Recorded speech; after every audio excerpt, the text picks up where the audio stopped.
রাসূল হল বায়াত রেখে গেলেন আর রেখে গেলেন পাক কোরআন।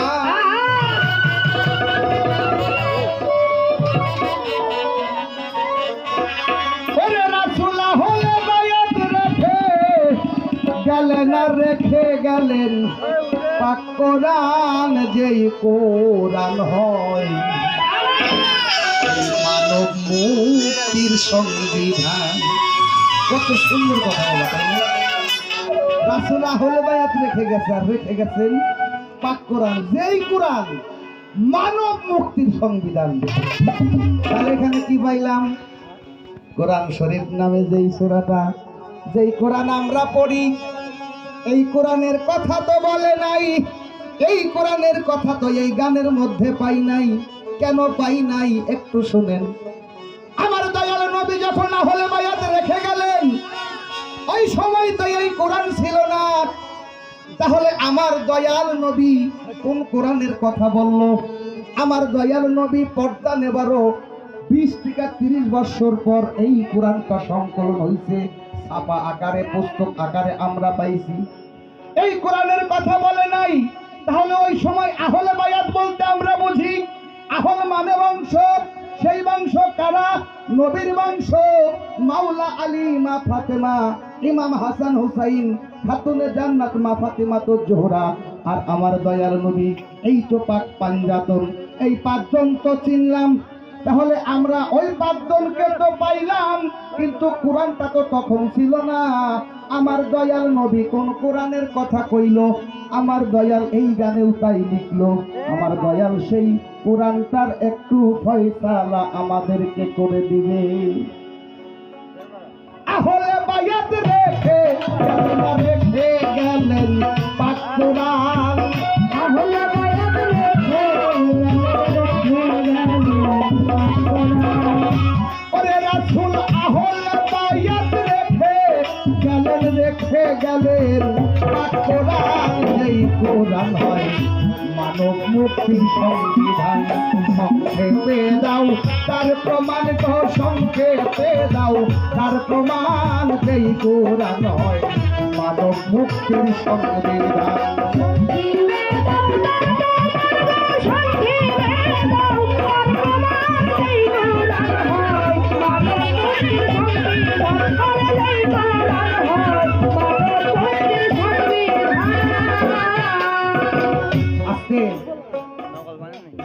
পালা হইল গুরু ভক্ত বাবা। আমি যাহা করব তাহাই কিন্তু আজকে যারা ভক্ত আমার দপ্তরে যারা আছে তারা তাহাই শিখবে।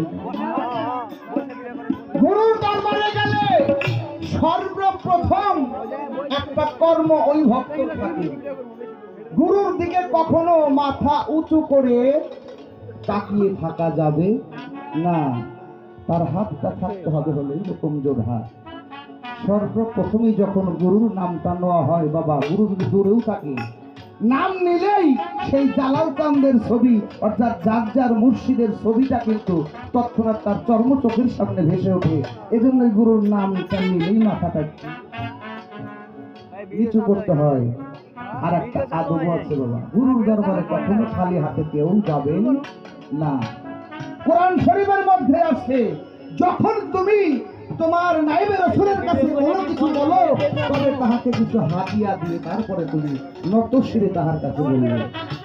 তাহলে আমার কর্মটা কি বাবা? আমি যখন আমার গুরুর দরবারে যাব, আমার গুরুকে আমার সেই সহজ প্রস্তাব প্রভু জেনে বলে সকালান্দার বলছে বাদকে সাইকে দিদামে মুস্তফারা নদী দেবে মুস্তফারা কি বালকে খোদারা। তোমার পীরকে, তোমার মুর্শিদকে যতক্ষণ পর্যন্ত তুমি স্বয়ং সেই তোমার প্রভুর স্থানে বসাইতে না পারবে ততক্ষণ পর্যন্ত তোমার মুরিদ হওয়া হবে না। তাই আমরা যখন গুরুর দরবারে যাব, গুরুকে কখনোই খালি হাতে ভক্তি দিব না। এটা দলিলের প্রমাণ আছে। এজন্যই আমি আমার দরদির কাছে একটি ভক্তি দিয়ে তার কাছে দোয়া চেয়ে আজকে অনুষ্ঠান শুরু করি।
দয়াল হে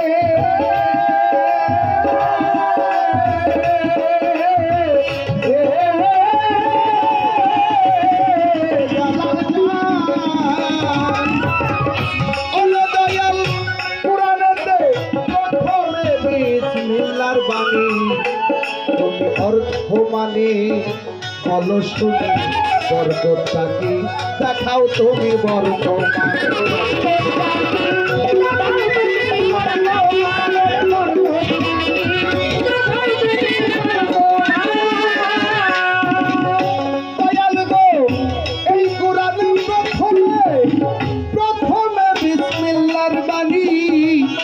দয়াল অর্থ মানে বলো শুনি বরকতটাকে দেখাও তুমি বর্তমান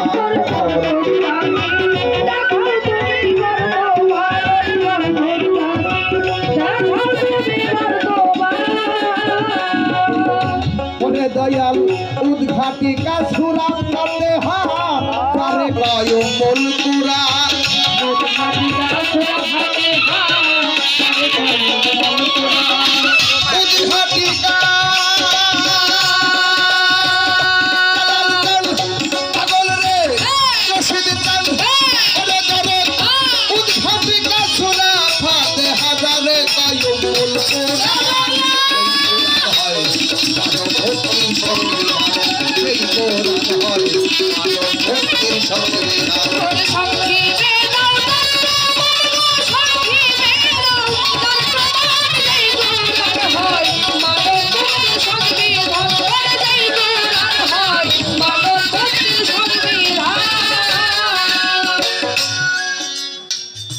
নামাজ পড়ব, রোজা করব, হজ করব, যাকাত দিব, ছোটদেরকে স্নেহ করব, বড়দের সম্মান করব, হারাম হালাল মেনে চলবো, মা বাবার খেদমত করব, ছোটদের স্নেহ করে বড়দের সম্মান করে সমাজের সাথে তাল মিলিয়ে চলবো।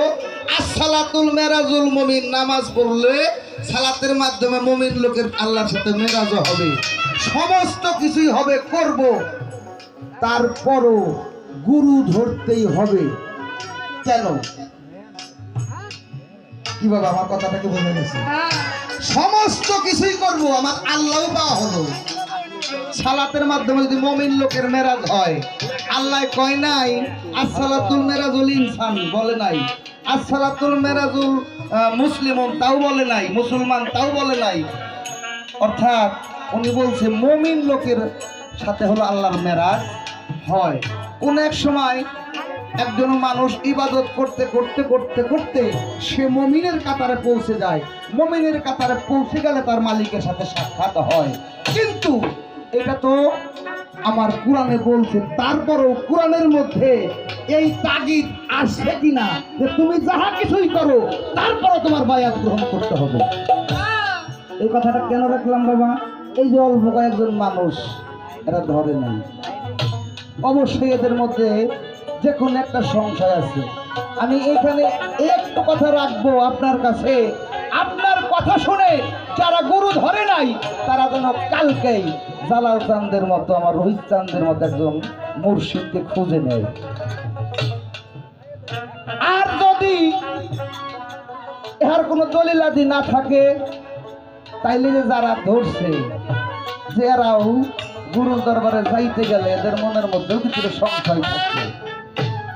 আমি মনে করি যে যদি এর পূর্ণাঙ্গ দলিল না থাকে তাহলে এদের যাওয়ার দরকার নাই গুরুর দরবারে। অবশ্যই আমার দয়াল এখানে বোঝাবেন যারা গুরু ধরে নাই এই গুরু ধরার গুরুত্বটা। আমি শুধু চাইবো কালকেই জানি আপনার কথা শুনে এরা গুরু খুঁজে নেয়। আস্তে ধর্ম করতে গেলে একা কোনো ধর্ম করা যায় না। ধর্ম করতে গেলে একা কখনো ধর্ম করা যায় না।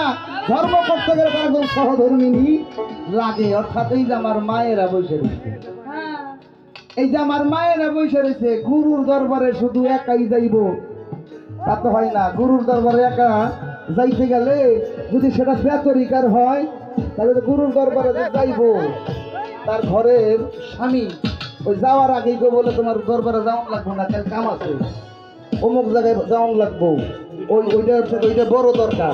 এটা কেন? এটার কারণ হইল একটাই, অর্থাৎ উনি আপনার ধর্মের সহযোগী, ধর্মের সহযোদ্ধা না। এই জন্য ধর্ম করতে গেলে সহধর্মিনী লাগে, অর্ধাঙ্গিনী লাগে।